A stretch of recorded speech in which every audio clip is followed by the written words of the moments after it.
Hello everyone, my name is Sanjay Parashar. Welcome back to the channel. In today's video, we will learn how to expose an OIC integration as a SOAP service using the SOAP adapter in trigger role. So far in this tutorial series, we have mainly exposed integration as REST services using REST adapter, and that's most common approach today. However, in real-world enterprise integrations, you will often come across legacy or enterprise systems that only support SOAP or already expose their functionality using SOAP-based web services. To support these scenarios, Oracle Integration Cloud provides the SOAP adapter, which allows us to expose or consume SOAP services. SOAP services are defined using WSDL, which stands for Web Service Description Language. You can think of a WSDL as a blueprint of SOAP service. It defines what operations the service supports, what the request and response messages look like, and how clients should interact with the service. There are two types of WSDLs you'll commonly hear about: abstract WSDL and concrete WSDL. Abstract WSDL defines the messages, which is request and response, port types, that means operations, and the data structure, like what will be the request payload, what will be the response payload. It does not include the service endpoint URL, that means where exactly that service resides, or the binding or transport layer. And in concrete WSDL, binding information and service endpoint location is provided along with everything else that abstract WSDL has. So in OIC, when you're exposing a SOAP service, you typically can use abstract WSDL, and OIC automatically generates the concrete WSDL during activation. If you want a deeper dive into WSDLs, bindings, and ports, I have covered that in detail in my SOA playlist, which I highly recommend you checking out. You can go to the video that you can see on your screen right now, or maybe search that in my channel, and you will be able to see everything that is there to know about WSDLs. Before we jump into the demo, let's quickly understand today's use case. We will expose an OIC integration as a SOAP service using SOAP adapter as a trigger. This service will accept first name and last name as input and return the full name in the response. We will use a simple abstract WSDL that I have already created for this demo. So let's quickly take a look on that WSDL. This is a WSDL that I have created. So it always starts with like a definition element. Inside that you will have types, documentation, just to add something if you want to add, usually types, which will have the schema location or entire schema, like this. So it will have get name. Under this we will get a first name, last name, and in get response we will have full name.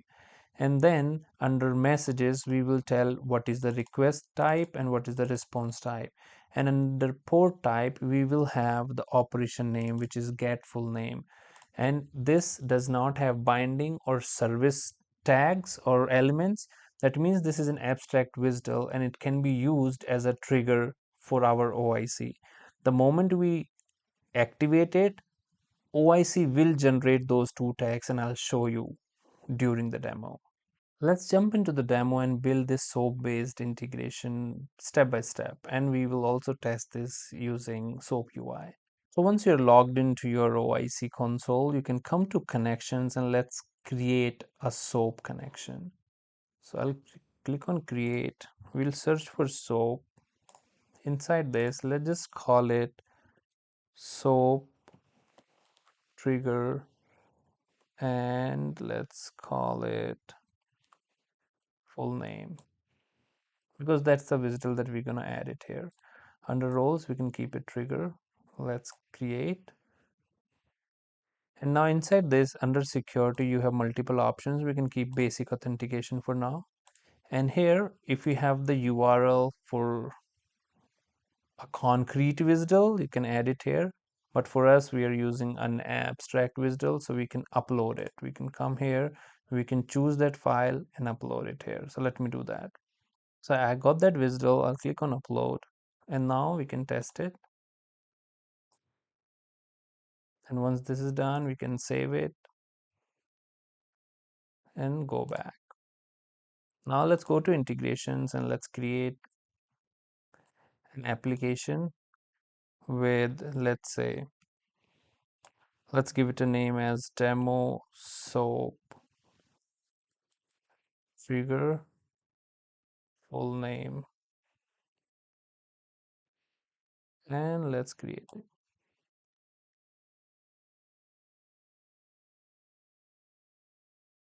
Inside this, all the trigger connections will come. This is the one that we want to use, which is soap trigger. We'll click on this. And now because we have given the WSDL altogether, so it will take the port type, which is full name. It will also take the operation from the WSDL, the request and response object. So it read the entire WSDL that we added and auto populate these fields for us. So let's click on continue. If you want to add any headers here, like for example, custom header, soap header, we can add that. For now, let's just say no and continue and finish. And now we can map the response here, which we have also done in past. We will keep it simple because we just want to understand the concept here. And we can simply concat the first name and the last name. Let me add the first name here.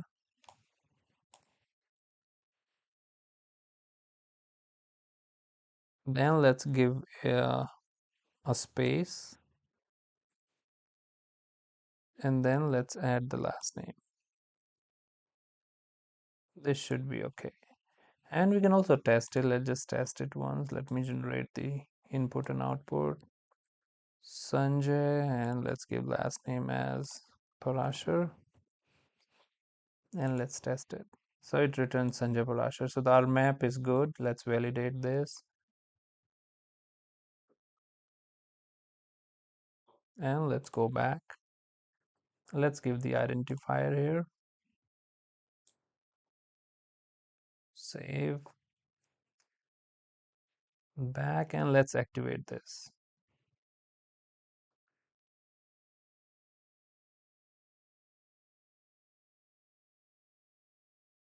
Now one thing that you will notice here is, for example, for REST activated service, if I come here, it says run, but for SOAP, when I come here, it says run details. So we don't have like any SOAP client inbuilt in OIC to run it. So if I click on run detail, it will simply give me the visible URL, the fully qualified name. So I can copy this and I can test it in the SOAP UI. But before I do that, let's just see this WSDL. So now this is a concrete WSDL because it is deployed and active. Here if you see this service tag we did not provide, this binding tag we did not provide. Till port we gave everything, but now it generated these two fields as well. So service basically gives a location of your entire WSDL, which is similar to this. So now let's just copy this and use SOAP UI to test it. Inside SOAP UI I can click on the SOAP, give the project name, get full name service, and I'll give the URL. I'll click on OK and it will figure everything out. Here under the request, let's give the name James, last name Bond. One thing, if I submit the request now, it will fail with authentication, because if you remember we added basic authentication. We cannot choose no security whenever we are exposing our service as SOAP or even REST. So now we will have to give a authorization header and the basic authentication credential. So let's just do that.